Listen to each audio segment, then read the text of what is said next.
Hi everyone, in this video we're going to verify a couple of identities that will help us get ready to look at the double angle formulas for sine and cosine. So the idea here is that we have the sum and difference formulas and that we know that they came from some geometry looking at points on the unit circle and comparing the distances.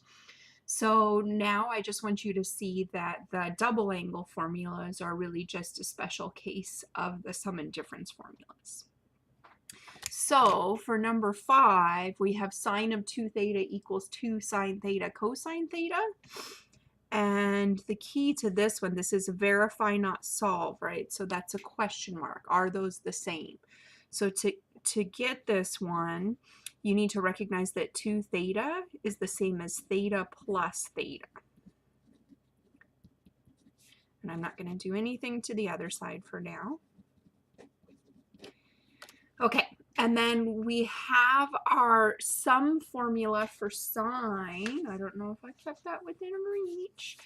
Okay, so the sum formula for sine says you'll get a sine, so it's sine u cosine v plus cosine u sine v. I think I said that right, sine u. So anyways, it'll be a sine theta cosine theta plus cosine theta sine theta.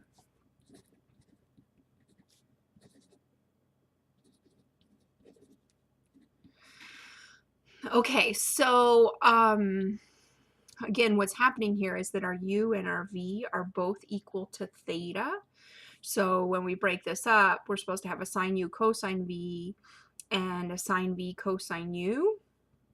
And since u and v are the same, it just ends up being sine theta cosine theta plus sine theta cosine theta. I think I might have written this in the opposite order as I did on your worksheet, but same idea. You can write those in whichever order.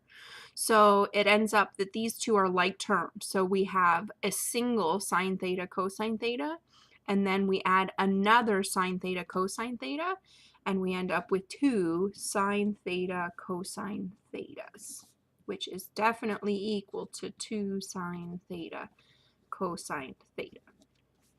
Okay, so for the double angle formulas, this is it. This is the formula, and we just verified that it is true.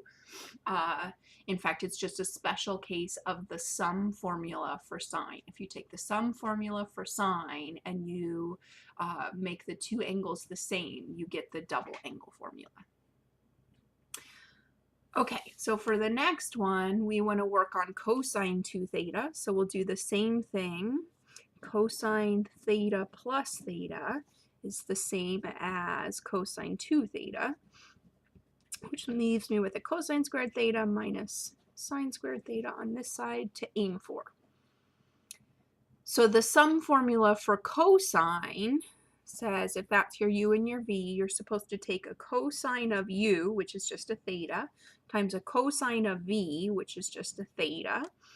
And then since it's a sum, the cosine formula tells you to subtract sine of u, which is theta, and I was trying to switch on you, sine of v, which is also theta.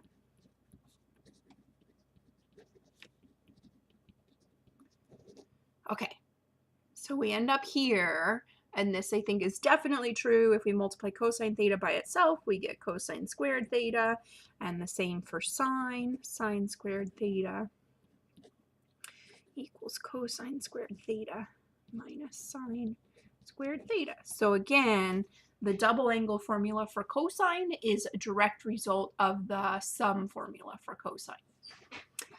I don't have this in the direction, so this is just a little something to notice, something extra. Notice that we've just said that cosine of 2 times theta is the same as cosine squared of theta minus sine squared of theta. And this is going to be one of those things like the sum and difference formulas where what's exciting about this is if we know the x and y coordinates of the point at the end of arc length theta, then we can find the x coordinate at the end of the arc length 2 theta. So this allows us to add potential values that we can find.